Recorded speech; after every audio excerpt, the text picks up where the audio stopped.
tonight we're going to look at the days of creation. I'll just go ahead and tell you right out the gate, I have no idea how far we're going to get, so we may have to split this into a couple sessions. We may not finish all the days of creation. If you have the app, our Faith Life app, go ahead and go in there. There's a bulletin posted in there, and you can get to all the notes. Now, I'll go ahead and warn you ahead of time. There's a lot of notes. I actually provided a PDF download as well, so you can download the notes into a document form. Just for you, it might be easier for you to look at to open the PDF file. It'll just depend on your device. There's almost 5,000 words in that document. I wrote a lot of notes on Genesis chapter 1. And I could have probably written another 5,000 words, but I had to cut it off somewhere. And by the way, remember, we're going through this passage, but we're supposed to go over this passage multiple times, right? To meditate on it day and night. From Psalm 1, on the Torah we meditate day and night. So we're not intended to learn everything we're supposed to learn on the first reading or the first study. You're supposed to do this the rest of your life, is go back and read these early chapters of Genesis, because they help you read the rest of the book, right?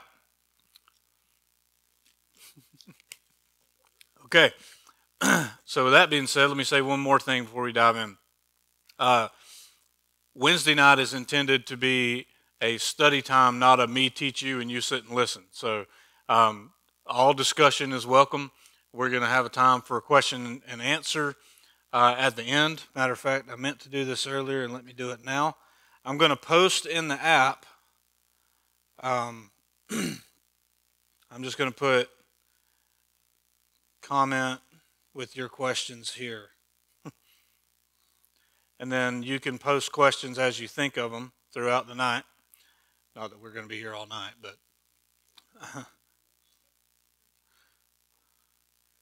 Okay, so that's up. You can just hit the comment button in the app and put your questions there, and I'll open this back up at the end and look and see what your questions were. And you can also just blurt out your question in the middle of it if you want to. So all laid back in here. We're not a formal environment. So, all right, so we're going to look at the days of creation, and we're going to see how each day relates to the other. So these days are designed to be read as parallel. So there's some parallels in here, and that's all intentional by the author. And we're going to try to find out why did he design this passage this way, because the Jewish authors, ancient Jewish authors, they are very careful in how they design a passage of Scripture. What I mean by design is they have all kinds of literary devices that they use in their writing, and it really helps us to see what they're up to. Now, we miss a lot of that because we're reading it in English, and our English Bibles don't always format it the way that they did. So I'm going to try to help bring some of that out. We're not going to get too nerdy with that. There's way more to it than what I'll be able to share tonight. But this literary design is really important. Now, there's a lot of debate about this passage. We all know that. It's the creation passage. We know there's a lot of debate. Is it 6 literal days, or is it 6 long periods of time, or are there periods of time in between the days? There's all these different views. We're not going to get caught up in all that because the author doesn't get into that debate, because it wasn't a debate in his time. So we won't get into that unless you have questions about it. Then I can talk to you about the different views and which ones I think make sense and which ones don't. Now, I've been mentioning this over and over again, that the early chapters of Genesis give us patterns or themes that show up throughout the Old Testament and even into the New Testament. So we're gonna identify what some of those are. I'll draw it on the passage so you'll know. So if you have a Bible with you, get your pen, and I'll show you how to do that. So this is going to start giving us some patterns to look for. Let me tell you a couple passages that help us with Genesis 1, because if you don't know this is a principle of Bible study. The Bible helps you interpret the Bible. I know that sounds like circular reasoning, but when you go into these other passages later on in the Old Testament and they refer back to creation, you're supposed to learn from both passages. One helps you interpret the other and vice versa. Make sense? So those passages, and they're in the notes, is Job 38 and 39, chapter 38 and 39, where God speaks to Job. If you've ever read the book of Job, it's weird. There's some crazy stuff that goes on in Job. And there's a long discussion between his friends and debates and arguments. And then finally at the end, God speaks up. And he basically tells all of them, you're all wrong. And he starts talking about creation to Job. So read that. That'll help you give some insight. Psalm 104 is the longest Old Testament passage that refers to creation. So Psalm 104 is huge. You should read Psalm 104 and then go back and read Genesis 1 and read them alongside each other. They help you understand the passage in Genesis. And then Proverbs 8 refers to wisdom being present at the first day of creation. So anyway, those are there. Now, so in Genesis 1:1, we learn in the beginning, who? God. Okay, so who's the point of the passage? God, right. It's not all the debates. It's not all that other stuff. It's who did it. Not exactly how, not exactly when, who. So in the beginning, God created the heavens and the earth. The heavens and the earth. So this is kind of the picture we have. Is this working? Good. This is the picture we get if you were to diagram this out. Okay, so we've got two spaces, heavens and earth. But we find out that there's a problem in verse 2. The earth was without form and void. If you remember the Hebrew terms we learned last time, the earth was tohu vavohu. And that rhymes on purpose. They intended it to be that way. So we're immediately faced with a problem. God creates the heavens and the earth, but it's empty and void. It's not put in order, and there's nothing there. There's no one there, I should say. The other problem there is that there's water everywhere. Do you see that in Genesis chapter 1, verse 2? It says the Spirit of God was hovering over the face of the deep. So the picture we kind of get is the earth part of this picture is uninhabitable. Animals can't live where there's no dry ground. Humans can't live where there's no dry ground. And scientifically speaking, I don't think anything would really survive if there's just water. So that's our two problems. Now, most of the time when we read Genesis 1, we don't notice that the author's presenting a problem. We just kind of read past that part. But he's presenting, okay, God creates the heavens and the earth, but it's not ready. It's not ready for life.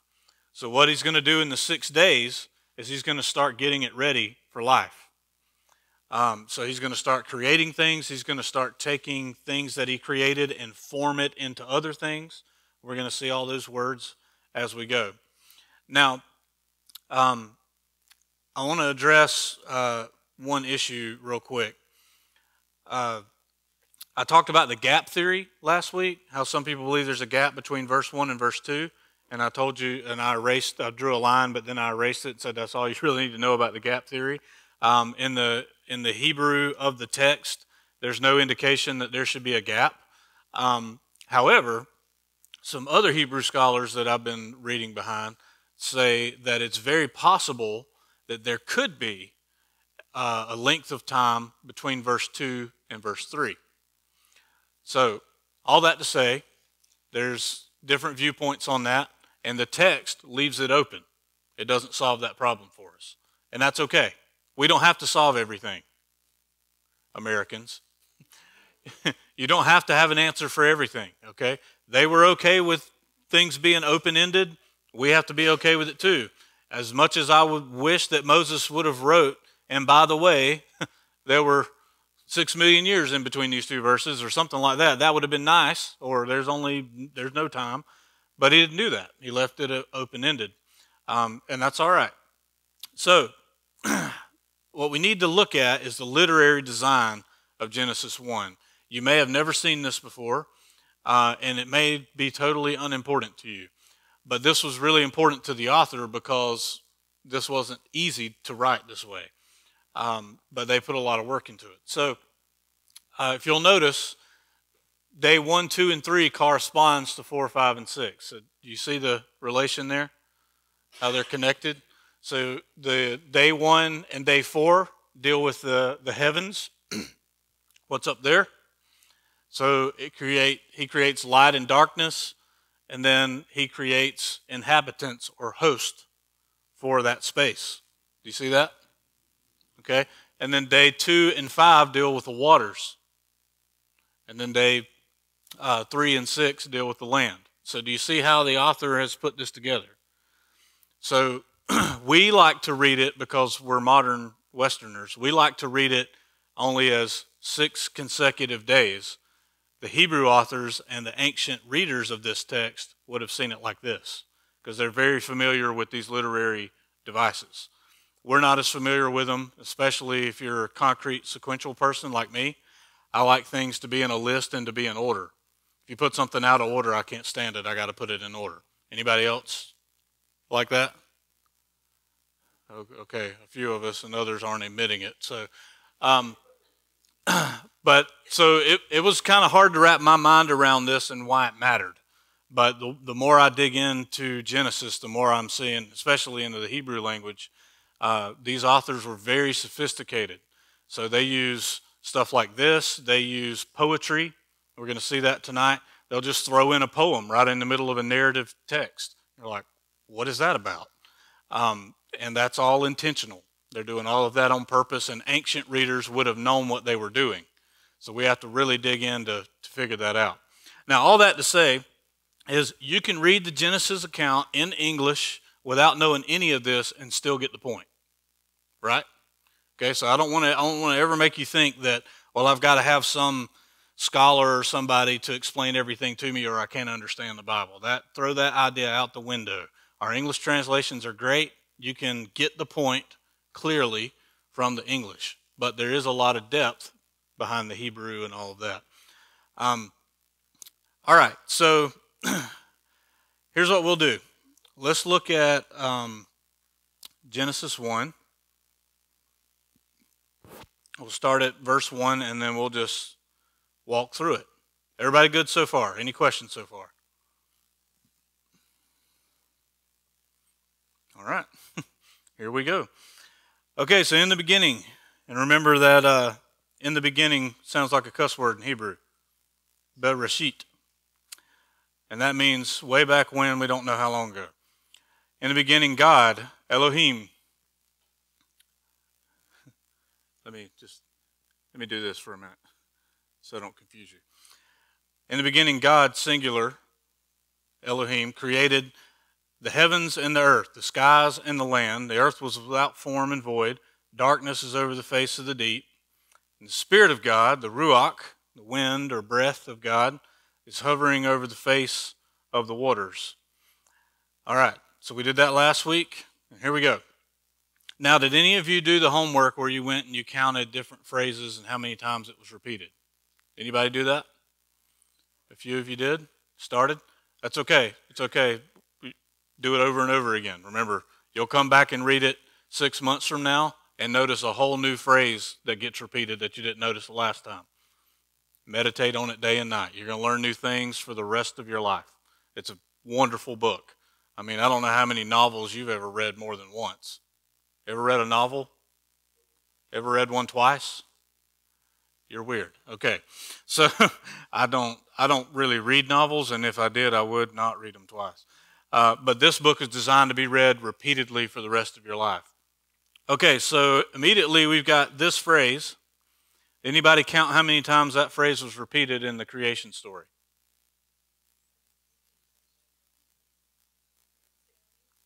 16?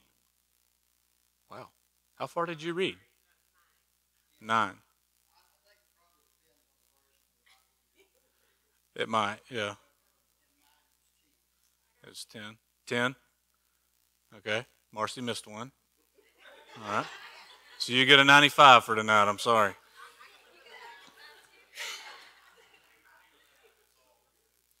Do what? That's right. Yeah, we You have to do Common Core to do Bible study, I guess. Okay, so in Hebrew, it's repeated 10 times. And in the ESV, it was 10 times. So now remember, I think we talked about this last week. Can you think of another time where God speaks 10 things? Commandments. And how many plagues were on Egypt? Happened to Egypt? 10. And they all begin with God telling Moses what's going to happen, telling Pharaoh. So what I do is I put a box around that, and I put a P. It's a pattern. God said is apparently very important because every creation day begins with, and God said. Okay, so what did he say? On day one, he says, let there be light. And like magic, there was. Okay? The Hebrew word for light is or. It looks like or. Redneck, it's or. In Hebrew, it's or. You have to roll the R. My wife's really good at rolling the R's. She can't do it. It's so funny. She's like, ugh. So, okay, so light, good or bad? Good. Because in verse 1 and 2, everything was dark. Is that good? Well, no, because you can't live in the dark. Plants can't live in the dark. You're not going to do too well in the dark. If you've ever woke up in the middle of the night and walked across the house, you know how good you are at the dark. You're not good at it, especially if there's Legos around. Satan, I'm convinced Satan puts them out at night. Okay, so or means, obviously means light, but it's also used as a pattern throughout the Bible, even in the New Testament, to refer to things that are good, to refer to guidance, being led by the light or being enlightened. It can be used to talk about health or life, revelation, understanding. We use the word light the same way today. So if we say, let me shed some light on that, it means let me help you understand, or let me show you what it is. The ancient Hebrews, Jews, used it the same way. Then we get another thing. So he creates light, and then he saw. Anybody count how many times God saw? Anybody counting that? Nobody? You said it confidently, and then you laugh like you think you got it wrong. I think you're right, 7. I don't have a list here of where I counted them all. I usually mark it in my Bible, but I don't see it. Okay, so if it's repeated, then it's some kind of pattern, some kind of theme we're supposed to pay attention to. Now, you'll notice that when God sees in the creation account, what does he see almost every time? He sees that what he just did was good. Do you think the word good's going to come up in the rest of the Bible? Okay, so what do? We draw a box around it. It's a pattern. The Hebrew word for good is tov. Tov. It's an easy Hebrew word. You don't have to hawk up anything or roll a R. Just tov. Okay? So God saw that the light is tov. So this is going to get contrasted with another word that often gets translated evil, but in Hebrew it just means bad. It can mean morally bad, as in evil, or it can just mean bad in a generic sense. And that word is ra. It's easy to remember. So this is bad.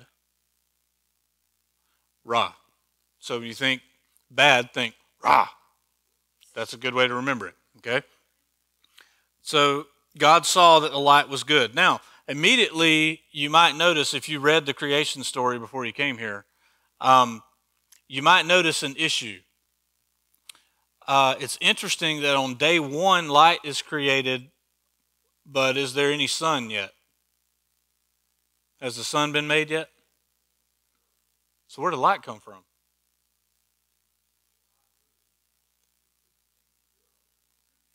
Did he tell us? Then everybody repeat after me. I don't know. We're not that far in the story yet. Now we find out later that God is referred to as light, that God is light, or he's the father of lights. We found that out later in the story. But so far, there's just light.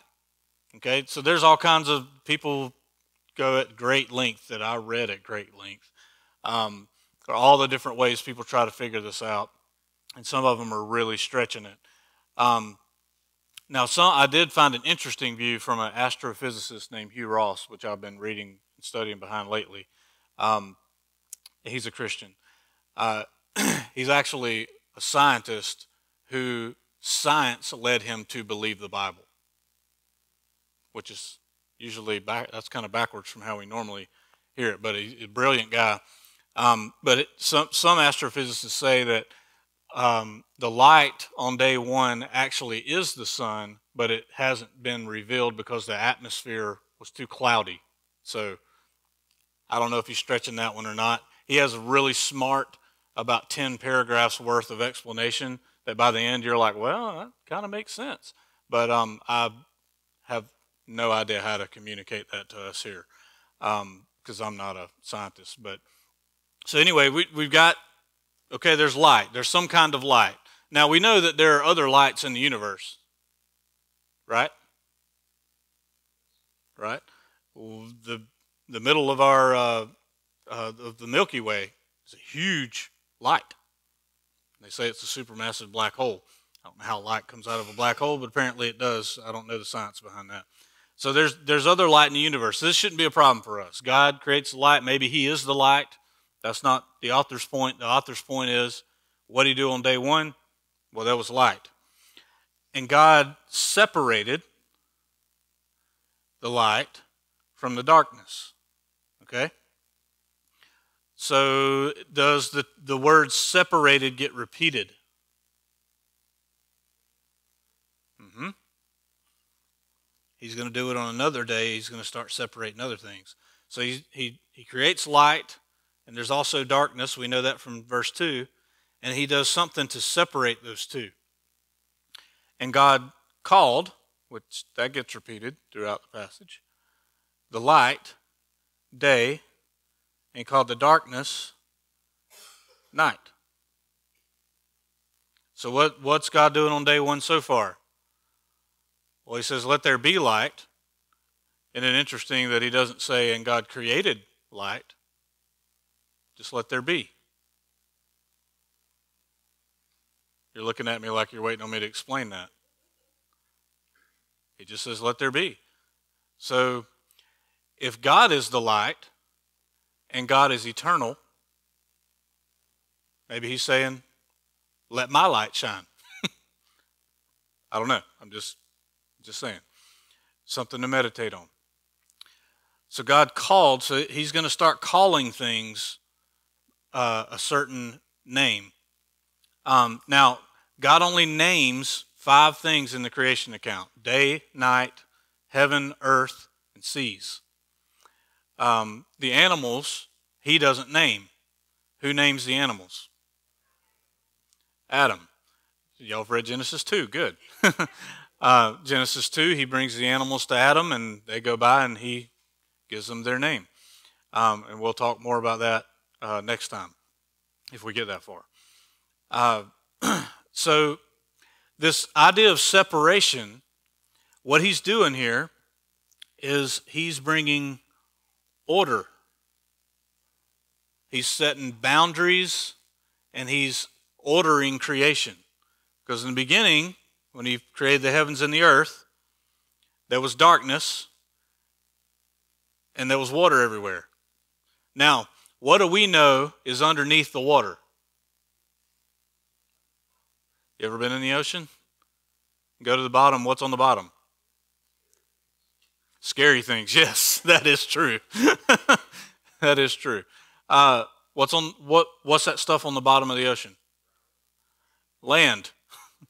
It's land. It's just underwater. So in the beginning, everything was underwater. So he's going to, later on, we'll get there, he's going to start separating those two out. So he's providing order. In the beginning, there's chaos, tohu vavohu, without form, without order, and he's separating things out and creating order. Where's the rest of my document? Oh, I can't believe this. Oh, there it is. I got to go this way. All right. Keep trying to scroll the wrong way. Okay. So day one, he creates light, or he says, "Let there be light," and he separates the light from the darkness. He calls the light day, and the darkness night. And there was evening, and there was morning. First day. Now this phrase, evening and morning, and the word day, you can read 10 different books and get 10 different ideas about what to do with these phrases. Now the young earth creationists are going to tell you that because it says evening and morning, that means it's a 24-hour day. That's what they're going to say. My experience so far in researching who's right on these issues, this isn't across the board, but a lot of young earth creationists who are out there on the internet know nothing about Hebrew. Very few of them know Hebrew at all. They have the ability to study Hebrew like I do, but they would not say that they could read it or explain it or anything like that. Now there's people on the older side that are the same way, but I have found that a lot of the Hebrew scholars who know Hebrew in and out say that that's not what this phrase is trying to communicate. What it's saying is that each of these sections of time, called a day, has a beginning and an end. Now on day 7, was there an evening and morning? Anybody read to day 7? Look at day 7. Is there an evening and morning? The answer is no. We're supposed to think that day 7 is ongoing. We'll get there when we get to day 7. So there was evening, and there was morning, first day. All right? Now, if you want to believe this was a 24-hour day, that's fine. I don't think the author is dealing with that debate. So there was evening, there was morning the first day. There was a beginning and an end to this section of time where he separates light and darkness. We good so far? Any questions? Good. All right, so here we go again. God said, "Let there be an expanse." Now, what does the King James Version say here? I think it says firmament. Is that what it says? That's what New King James says. That's probably what the Old King James says too. Not a bad translation. Firmament, expanse. It's the same idea. This word is rakia in Hebrew, and it just means a dome. So if you walk outside and you look up and you look around, what does that thing up there look like? It looks like a dome. Did the author know what the earth looks like from space? No. If you show an ancient Israelite a picture of the earth hanging in space, they will not have any clue what that is. Never seen it before. They don't know. This is what God told them to write, and they wrote, well, it looks like a dome. So that's what they wrote. The rakia. So you've got this structure where this is somehow helpful to the earth. This dome-looking thing is helpful to creation. So it's interesting. He says this expanse, this rakia, is in the midst of the waters. And to separate, there's that word again, the waters from the waters.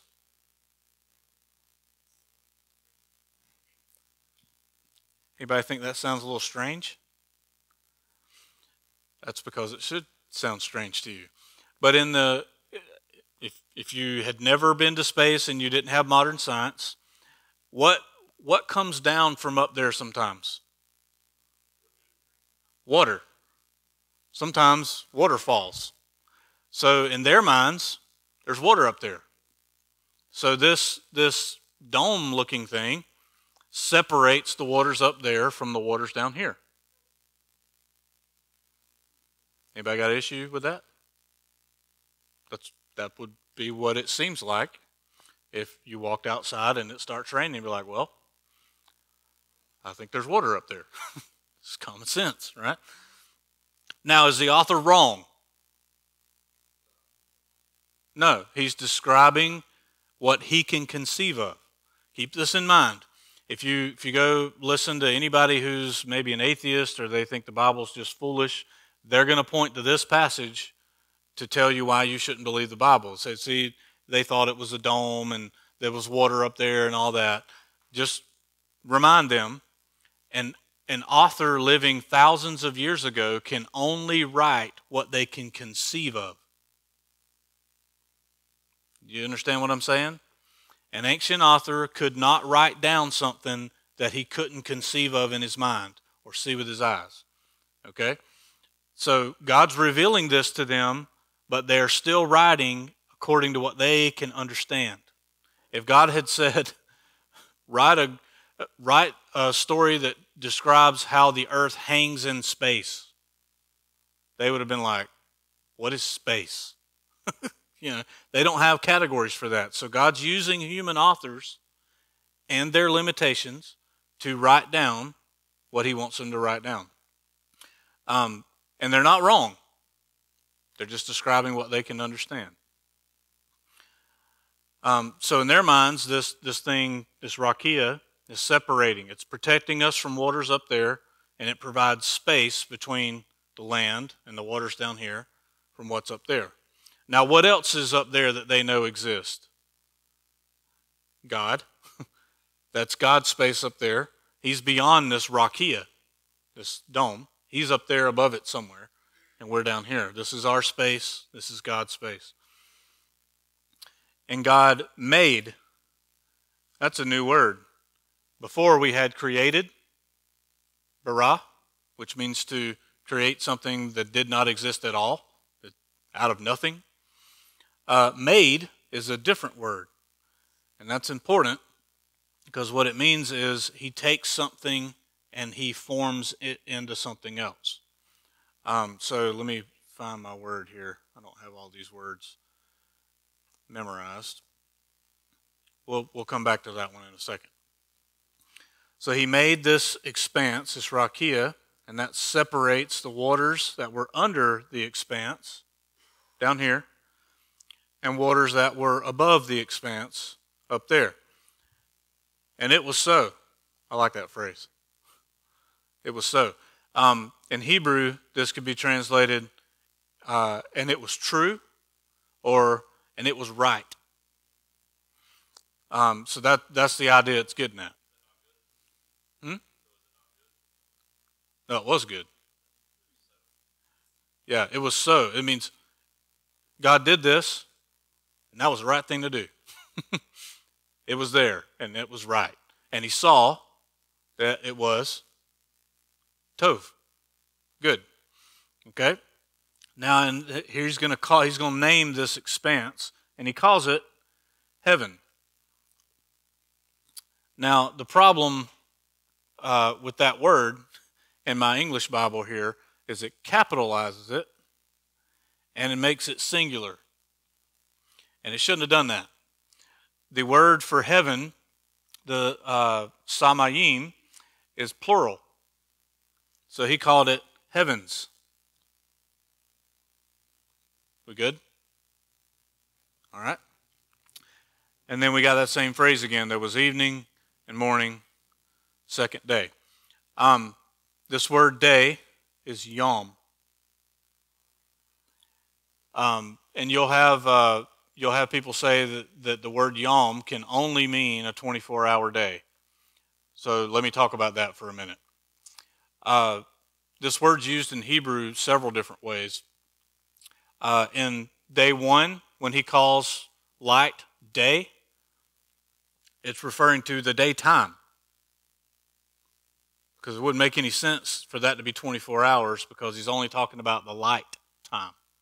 Same thing we do today. It's daytime, it's nighttime, right? So it's used as daytime there. It can be used to describe a whole day, or in Genesis 2, it can describe a long period of time. Because in Genesis 2:4, when it's summarizing that God made the heavens and the earth, it says, in the day that God created the heavens and the earth. But I thought it was 6 days. But at the end of the account, it summarizes it and calls it in the day.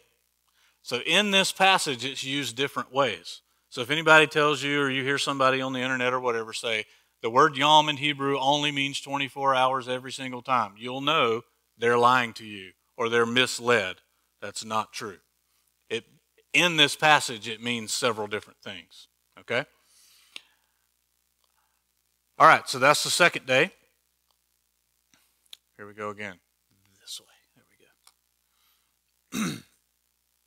Now, so in those days, he's separating. Now he's about to do something different.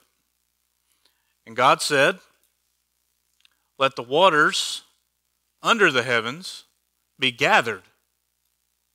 They're going to be gathered together into one place. So he's been separating, but now he's going to start gathering things. Sorry, I got off place in my notes here.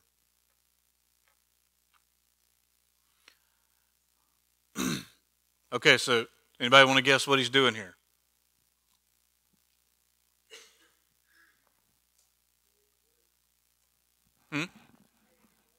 Creating order, yes. If he's separating something, he's creating boundaries and order.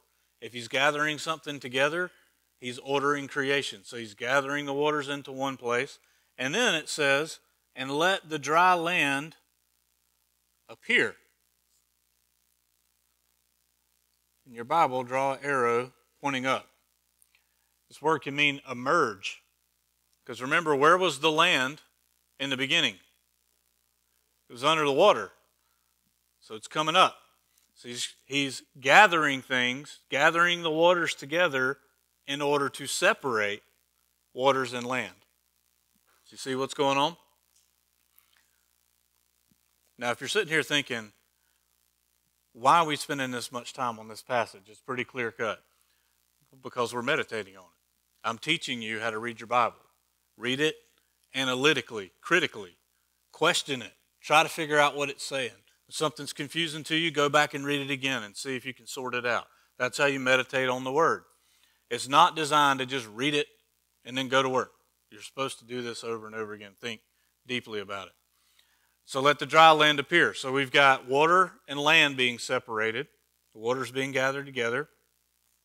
And God called, there's that phrase again, the dry land, earth. Specifically, dry land, earth.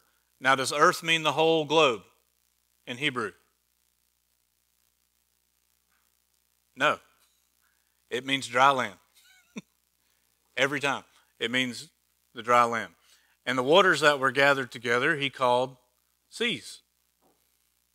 And everybody's like, wow. No, I'm just kidding. And then God saw that it was tov. It's good. So you might think of it this way. God creates and orders, and he steps back and he looks and he goes, that'll work.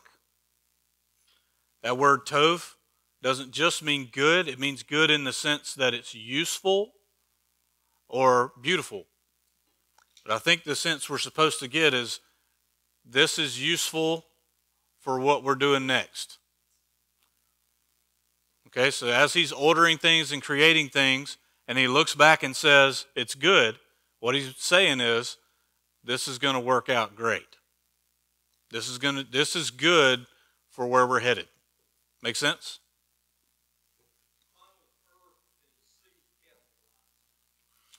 That's an English translation thing. The ESV, I've noticed they like to do that. I'm guessing because he's calling it something, he's naming it something. It's probably why the English translator capitalized it, like a proper name. Yeah, so like the dry land and earth, it's the same idea in Hebrew.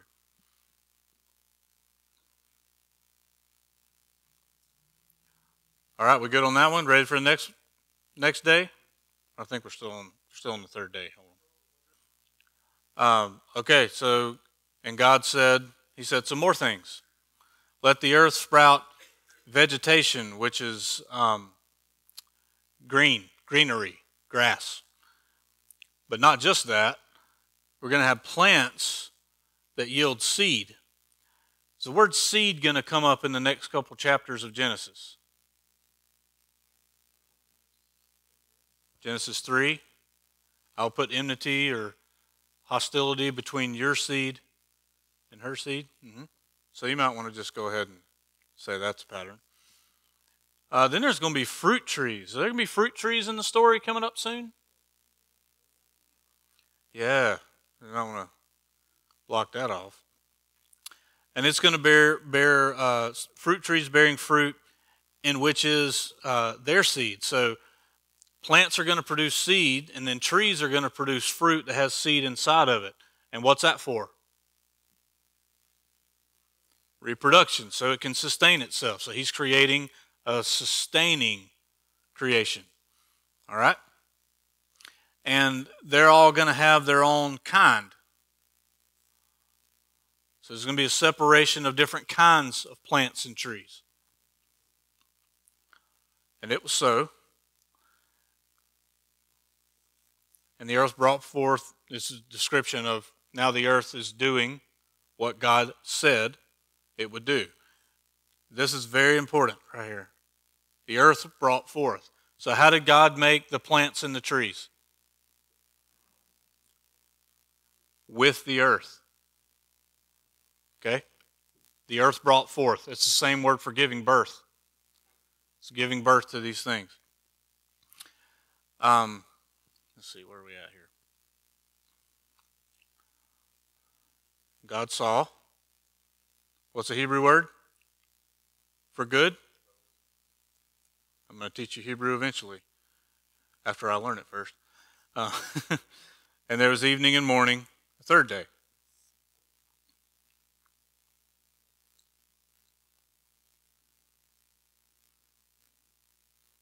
All right. God starts talking again. Let there be lights. Well, I thought we already had light. We did, right? In day one. Let there be lights. But where are these lights going to be? Well, they're going to be right up there. In that rakia. They're going to be right up there. Now, if you walk outside during the daytime and you look at the sun, which you don't want to do directly, but does the sun look like it's right there? Yes. The answer is yes. Right? It's hard to say that because you're like, yeah, but I know it's not right there. It's way over there. It's way out there. Right. Well, ancient people, to them, it's right there. Okay? Let there be lights in the expanse of the heavens. Now, you need to understand this word for lights means lamps. That's what it literally means. It's the Hebrew word for lamp. Let there be lamps in the expanse of the heavens to separate the day from the night. Okay, so these lamps are going to have something to do with separating day and night. Now, in day one, there's light and darkness and separation between the light and the darkness. But on day 4, it's getting fleshed out further. Okay, what tells us when it's day or night on earth? The lamp, the big lamp. Okay? You laugh, but that's literally what it's going to say here in a minute. So let there be these lamps up there to separate the day from the night, and let them be, what are they going to be for? So let them be, that's purpose. So he's telling us right off the bat, here's what the purpose of those things are that move across the rakia. They're going to be for signs, seasons, days, and years. Now, most of us, like me included, read right past that and are like, what is that about? And we don't know right off the bat, and we're Americans and we're busy, so we just keep reading, right? But we're supposed to really think on this. Okay, signs, seasons, and days and years. A sign is a, how could I say, non-verbal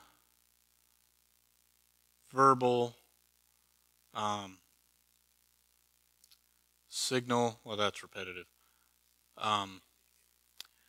Indicator. That's nice. Thank you, Thesaurus. A nonverbal communication. A sign, like when you're on the road and you're about to go to a big curve, there's usually a sign with a little arrow going, the road's about to go that way. And it's telling you that ahead of time, right? So a sign is something that communicates something to us that something else is coming or present. It's a cue, okay? The ancient people would look into the heavens and consider them as signs. Now, why did they think that? Because their Bible told them, look up there and pay attention. Because what's up there can tell you something about what's going on here or what's going on there, and what's going on there might be coming here. So pay attention. Now, nowadays, we have this thing called the zodiac. You ever read the horoscopes? Right? Do you know what do they call them? Signs? You know what sign you are? Okay, have you ever read the horoscopes? Okay, here's what you need to know about that. Don't do that. That's a whole different system based on a whole different worldview, and I would not be messing with that. That's not what we're talking about here. However, they knew the constellations, and they followed them, and it told them things. I'll give you an example in case you're thinking this sounds weird. Can you think of a story in the New Testament, rather early in the story, where some people in Babylon named the Magi were paying attention to the stars and saw something?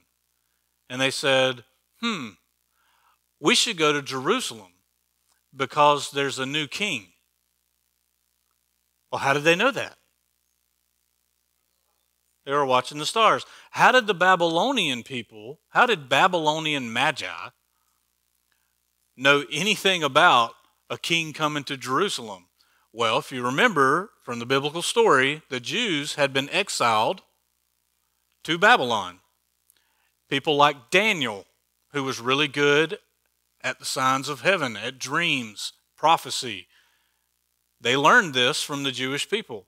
So hundreds of years later, when they see something going on in the stars, they notice, hey, wait a minute, we know that, and that means we need to go to Jerusalem. A new king has shown up. That's interesting, isn't it?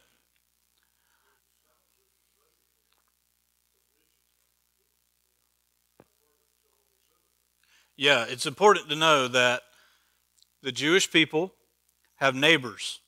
Okay, they've got to the south, they've got Egypt, they've got Babylon, to the east, Assyria, they've got the Phoenicians, they've got all of these people groups around them, and then some of them living among them that they didn't drive out of the land. The Canaanites, the Akkadians, the Sumerians, all these people are around them, and they all have their own stories about creation, and they all have their own signs that they pay attention to, and it tells them things. And the Hebrews come along and go, all of you guys that live around us, you got the whole thing wrong. Because if you read our creation account alongside the Babylonian one and the Akkadian one and the Ugaritic one, if you read them all next to each other, it's very clear that the author of Genesis is shooting across the bow. It's very clear, if you read them together, that the author of Genesis is taking a shot at Babylon. Oh, you said it was all your gods got together and had a fight, and that's how creation happened. No, no, no, no, no. There was one God, and he spoke this thing into existence, and he ordered it. Creation doesn't happen because two gods got in a fight.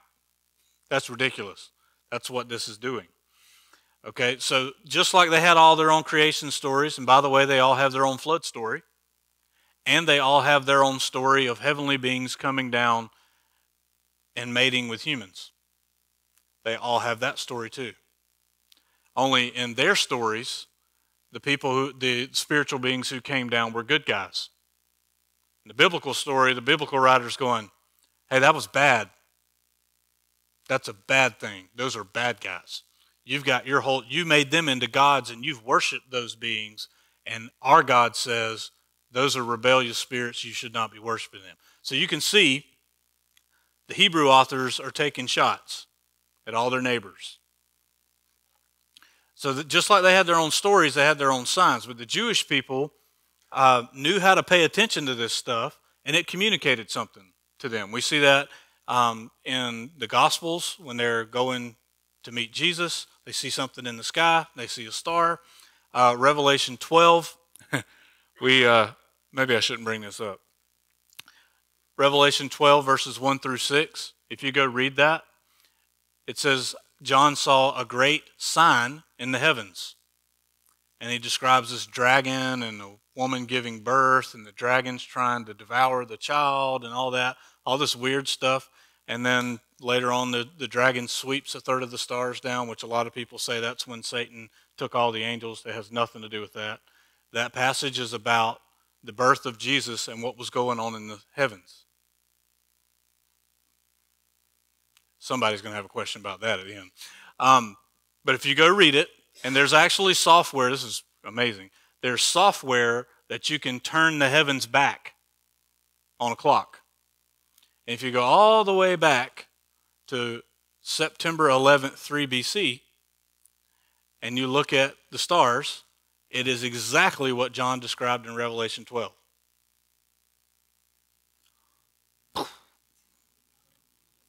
Anyway, all that to say, they're for signs. All right, moving on. Also, if you read Job 38, you'll see some of the signs mentioned in that passage. When God's asking Job, he mentions Orion and several others. So this was a known thing. Signs and seasons. So there's stuff for farming. It's going to tell us some things about seasons, when to plant and when to harvest and those kinds of things.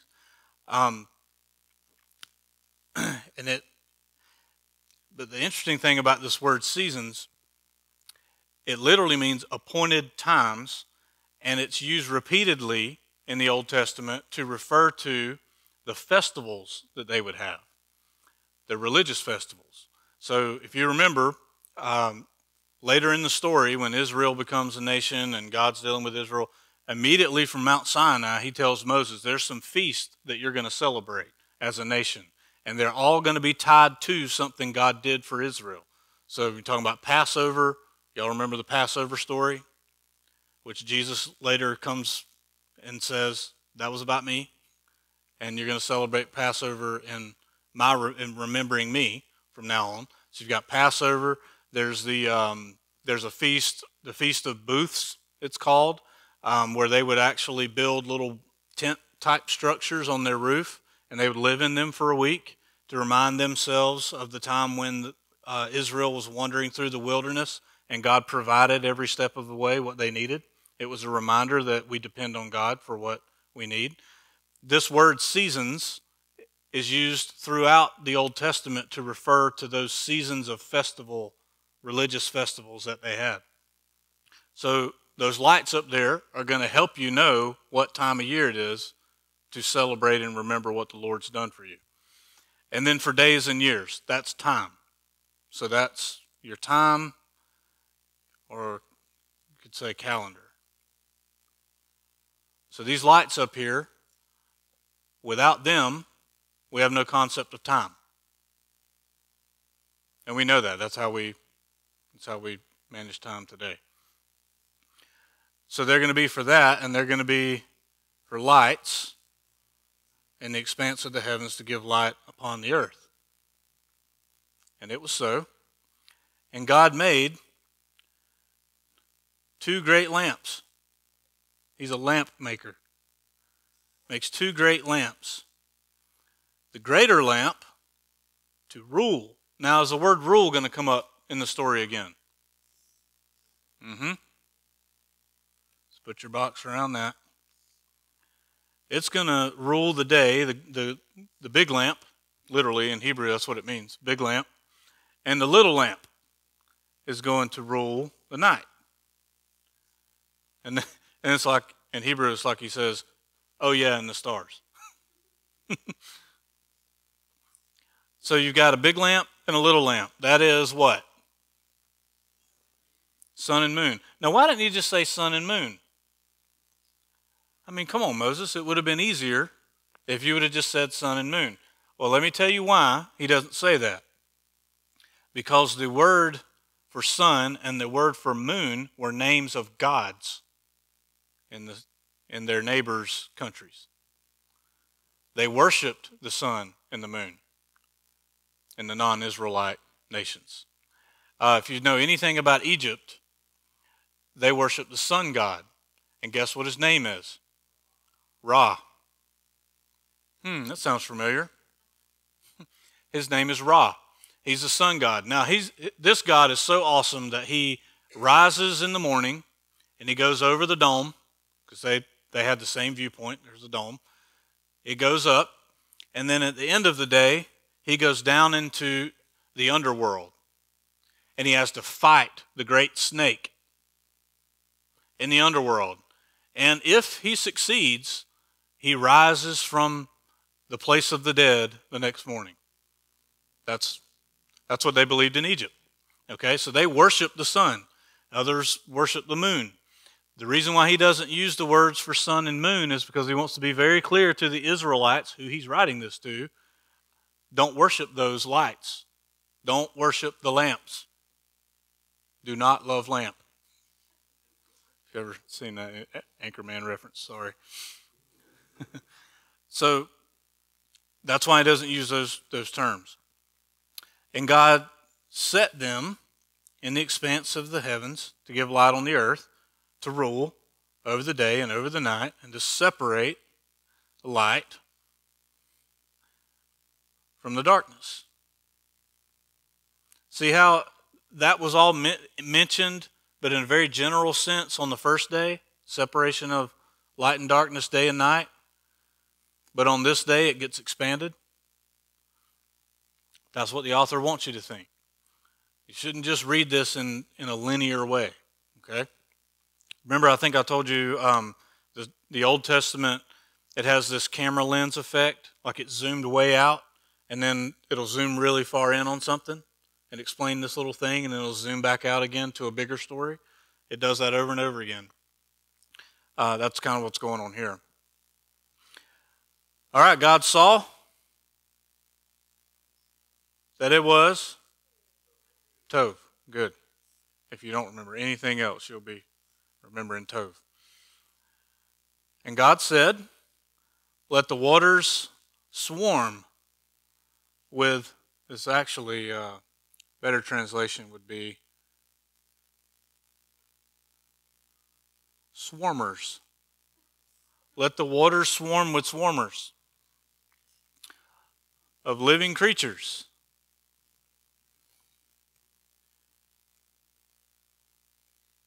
Nephesh, creatures. And let the birds fly above the earth across the expanse of the heavens. Okay, this word nephesh is important. It often gets translated soul. When God breathes into Adam, he becomes a living soul in English. It's nephesh in Hebrew. So there's something about living things that they're soulish. They have something different than the dirt and the water and the lights in the sky. There's something different about them. They have some type of nephesh about them. They're living creatures. So God created the great sea creatures. It should be translated monsters. He created great sea monsters. The Hebrew word here is tanin. Those of you who know anything about mythology, do you remember a great sea creature that starts with a T? Tiamat? You ever heard of that story? Tiamat? No? Y'all don't know your Greek mythology? In Hebrew, this is the same word for that. So, if you were an ancient person and you go out on a boat on the sea, and a whale swims underneath your boat, are you going to call that a fish or a monster? You're going to think, because you're probably going to wet your tunic, that thing is huge, right? So they had this idea that down in the deep waters, there are these great sea monster things, right? Tanin. So this is really important, because if you were a Babylonian reading this text, you would have seen that this writer's trying to tell me that thing in the ocean's not a god. Because in their country, they believed it was some sort of goddess. Tiamat was a goddess. So they're going to read this and go, okay, so in your view, God created that thing that swims around down there. It's not a goddess. It was a created thing. Do you see what he's doing here? Now, we miss all this in English, but in Hebrew, it's like, it stands off the page. It's like, Tanin, that's Tiamat. Right? So there's all these sea creatures. And then there's winged birds, according to their kind. And God saw that it was tov. Oh, we got a new phrase. God blessed.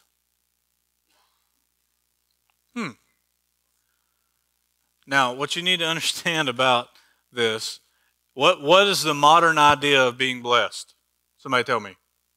What do when we think someone's blessed, what do we think about them?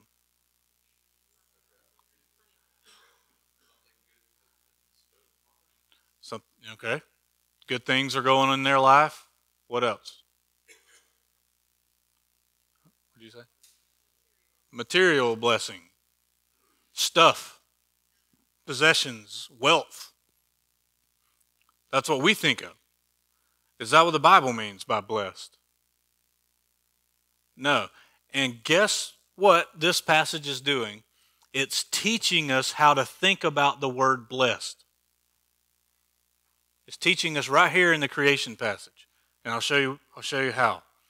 God blessed them, and what does he do when he's blessing them? Well, he's saying something. When God blesses, he's giving a purpose. It has nothing to do with wealth and possessions and good times. It's a purpose. So when you read blessed in your Bible, you need to be thinking about purpose. If God is blessing something, he's giving it a purpose. That's what it means to be blessed. Now, if we go read Psalm 1, it begins with the word blessed. And it also says that the blessed one is the one who meditates on the word day and night. And if they do that, they'll be like a tree of life planted by streams of water, producing eternal fruit. This right here is telling us how to interpret the word blessed. Now, what is their blessing?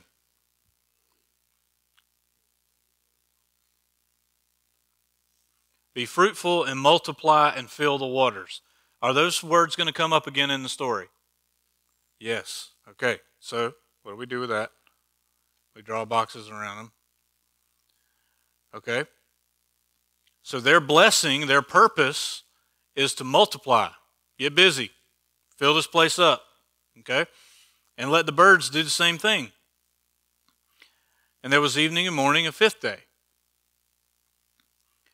And God said, Let the earth bring forth living creatures. Let the earth bring forth. Now, wait a minute. I thought God spoke the creatures into existence and created them out of nothing. What does this passage say? What's bringing forth the living creatures? The earth. He's making them out of the earth. Are there any scientific things that go on today that say that things arose out of something else? I'm not saying that's what the author's saying. But he literally says that God said, let the earth do this. Let the earth bring forth living creatures. According to their kinds, you've got livestock and creeping things. Does anybody have a different translation? Does it say something different there? You've got livestock and what? Creatures? Okay. ESV nailed it here. It's creeping things. Now, can I think of a creeping thing that's going to show up later in the story? So we might want to make a note here.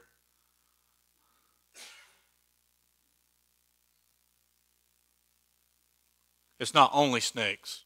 It's all kinds of creeping things, but snakes are definitely included. So we got livestock, creeping things, and beasts of the earth. So the creeping things are small things that are close to the ground, and the beasts of the earth are bigger animals. Okay? According to their kinds. And it was so. And God made, there's that word again. Let's see if I've got, I'm sorry, I got to get a better system of how I do this. Asah is the Hebrew word here, and it means to take something that's already there and make it into something else. Make sense? So there's bara, which is create out of nothing, and asah is to take something created and form it into something unique or different. Okay, so God made the beasts of the earth from the earth. Is he going to make something else from the earth? In Genesis chapter 2, he draws, I always think of it as an outline, like, you know, the outline they draw when somebody dies? Like, yeah. Like he draws it and he breathes into him. Ruach breathes into him and gives him the breath of life. So the animals are made from the dust, the earth, and we're made from the earth. Just tuck that away. It'll be more important next week. And you'll notice there's a lot of repetition on these days. God said, let there be this, and then there was, and it repeats the whole thing. All right?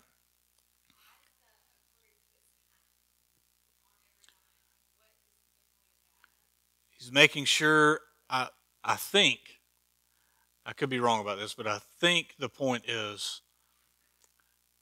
order and separation. So there's different kinds. We would call it species. So I think the point here is that he didn't create one and they morphed into all the other ones.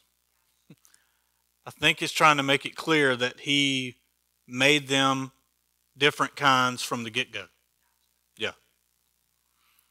I think that's what he's saying. Well, I know that's what he's saying. Was he really getting at that? Because I don't think he had evolution in his mind. I don't think he was fighting evolution in this passage. But they clearly perceived it as God made these. They didn't make themselves. All right. And God saw? Good. Everything's good. Man, what God does is good. That's what you're supposed to take from that. When he does something, it's good. Why would he need to point that out? Well, have you ever wondered, like when God's let something happen in your life and wondered if he's good? if what he's doing is good, well, if you meditate on his word day and night, you would be reading over and over again that when God says something and when God does something, it's good, even if it doesn't seem that way. And God said, now, we'll take a vote. It's 7:35. We want to keep going or call it a night? Huh? How many more hours? As long as you'll sit here, I'll be right here. All right, so how about this? We'll dive into day 6, but we'll come back next week and pick up where we left off on day 6. So let's start it, and then we'll stop. All right, let us make man in our image. Notice anything weird?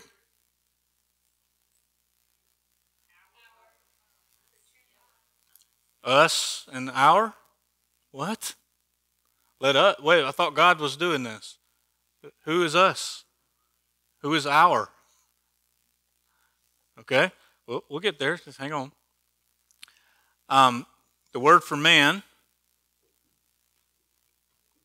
is Adam. Adam. Sounds like Adam, doesn't it? Okay, that's not his name right here. It's Adam. That's the Hebrew word for humanity or human. It means human. Okay? So let us make human in our image. Hebrew word here is Selim. And after our likeness. There's that again. Okay. So I think what we could do before we end tonight is talk about the us and our. And then we'll have to come back to image and all that next time. Is that okay with y'all? All right. Remember when we started in verse 1, and I said, it says, in the beginning Elohim. And I told you Elohim is normally a plural word in Hebrew. And only the context or the articles, indefinite articles around it, tell us if it's singular or plural. Okay, so it's very clear. Let me say this from the get-go so I don't make you nervous. It's very clear in this passage in the Hebrew that there is one God creating. Elohim, singular, is the creator. Okay? The word Elohim just means spiritual being. But the point of this author is that there's one Elohim that creates everything. That word bara, create, is only used in the Hebrew Bible for God. It is never used for humans. Humans never create anything in the Old Testament. They make things because I don't know if you've ever tried to create something out of nothing, but you can't do it. You need stuff to make stuff, right? So that word bara is never used for anybody other than God. So it's very clear there is one God doing the creating. When you get to this passage, you get all these plural terms. So, who's God talking to? Anybody want to take a guess? Jesus, the Spirit, so the Trinity. That's how we normally read this. And I would say the Trinity is present. But there's other people present. Not people. There's other beings in the picture. We just don't get told about them in this verse, but we find out later. Like in Genesis 6.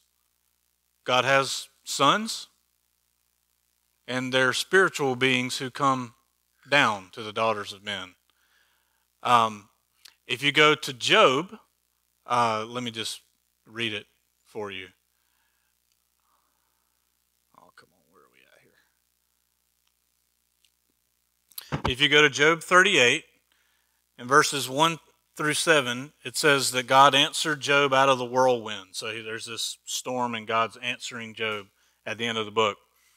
In verse 4, he says, "Where were you, Job, when I laid the foundation of the earth?" Genesis chapter 1. "Tell me if you have understanding, who determined Who determined its measurements? Surely you know. So funny to me. Or who stretched the line upon it? In other words, stretch things out. On what were its bases sunk? Or who laid its cornerstone? He's talking about the foundations of the earth when he's creating everything. And he says, when the morning stars sang together, it's not showing me the reference here, hold on. When the morning stars sang together and all the sons of God shouted for joy. So what does that tell us? Well, it tells us that the heavenly beings were created before us. And they watched creation be created. So God looks around. He's got a crew that he's already made before he made us. And he says, let's make human in our image and in our likeness. That make anybody nervous? When I first dug into this, I was like, what? Because I didn't realize that there's actually clear scripture telling us that there were other people, there were other beings present when God was creating the physical world. Yeah, I mean, it's right there in Job. When the morning stars, which we know in Jewish literature is a reference to angels, when the morning stars sang together, they're not literally stars because stars don't sing. So there's angelic beings singing together, and the sons of God are shouting for joy when he was laying the foundation of the earth. That's Job 38, the first 7 verses. Yeah, the sons of God are mentioned in Genesis 6 as well.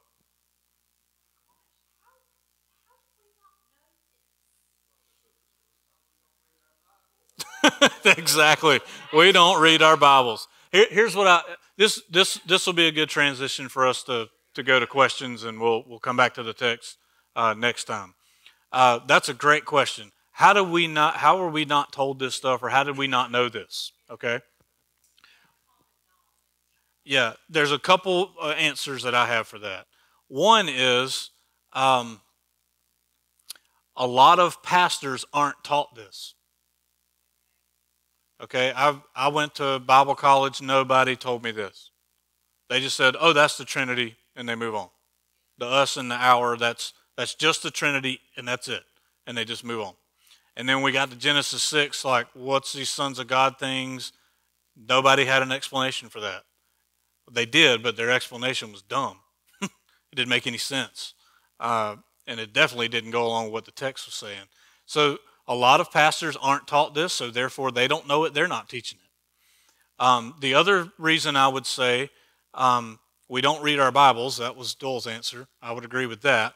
And I would say a lot of us don't read it because we don't know how to. That's why we're doing this. I want to help you learn how to. Yeah. So the other reason I would give is we don't do ministry the way the ancient people did ministry. Here's what I mean by that. We spend about an hour, now we're doing it, 2-3 hours a week, but a lot of churches nowadays have 1 hour a week where there's any Bible teaching. And the teacher's usually only teaching for 30 minutes. Now, I can't do that, obviously. I just cannot teach something in 30 minutes. I can if I have to. So most people get 30 minutes a week of teaching on the Bible. How well educated are we going to be in the Bible on 30 minutes a week? You just can't do it. The book's way too big. There's way too much going on in here for us to know what this book is saying in 30 minutes a week. And what we do is during that 30 minutes a week, and I've been this guy who stands on the stage and tells everybody they should be reading their Bibles. But you're only here 30 minutes a week, and I don't have time to teach you how to do that. I just need to preach you a sermon about how to be better at life. You want to know why American Christianity is in such bad shape? Because we're not committed to discipleship. And that's not all your fault. It's church leadership's fault. We don't prioritize it. We prioritize a Sunday morning show. That's why American Christianity is in bad shape. Because we spend our lives doing everything else in the world, and we spend a little bit of time, and granted, most people don't go to church every Sunday anymore. Most Christians don't go to church every Sunday. They go about once a month, maybe twice a month. So you're not even getting 30 minutes a week. So one of the reasons why we're focused on discipleship here is because a man named Jesus, who died on a cross and rose from the dead, gave us a mission to go and make disciples. He didn't say go entertain people. He said go make disciples. So that's why we're doing this. This is why I put so much work into this, is because I want us to learn to read the Word so we can not only be discipled in here, but you can go home and disciple yourself because you'll know how to read it. So we get to passages like this that are weird.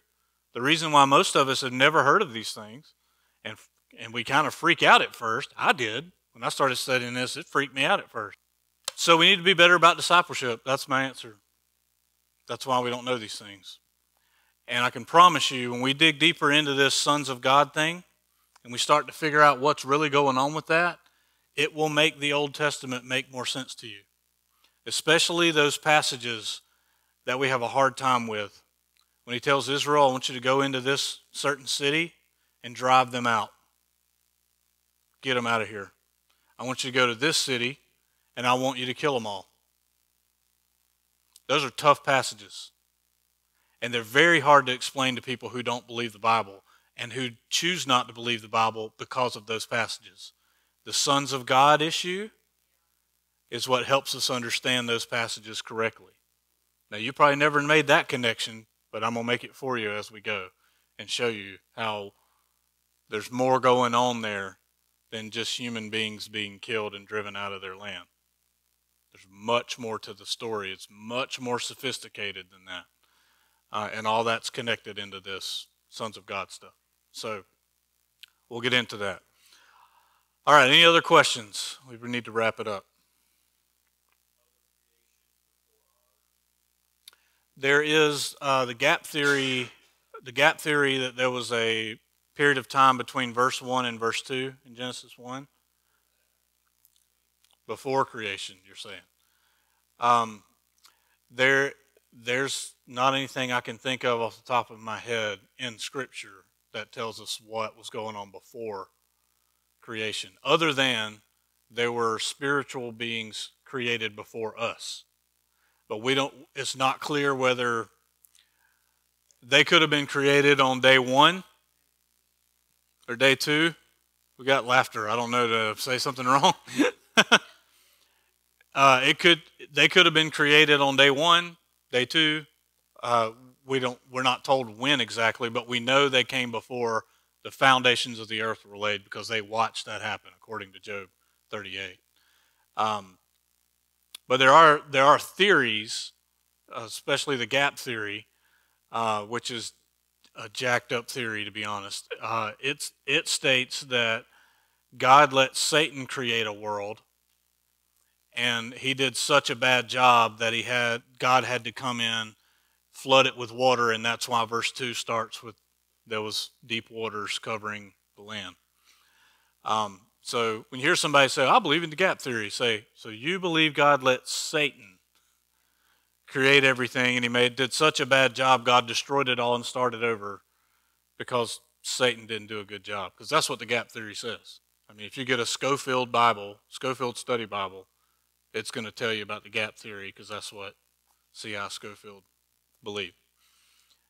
So no, to answer, that's a long answer, but not that I've found yet in the Old Testament or the New states anything about a creation before this one. So we just don't know. And eternity, by the way, it goes both ways. So eternity is a real deep issue. Yeah. So we don't know. We don't know. God exists outside of time. And what we just read is time is a created thing.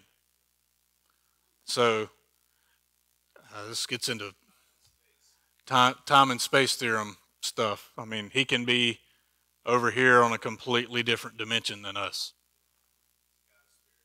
He's a spirit. Yep.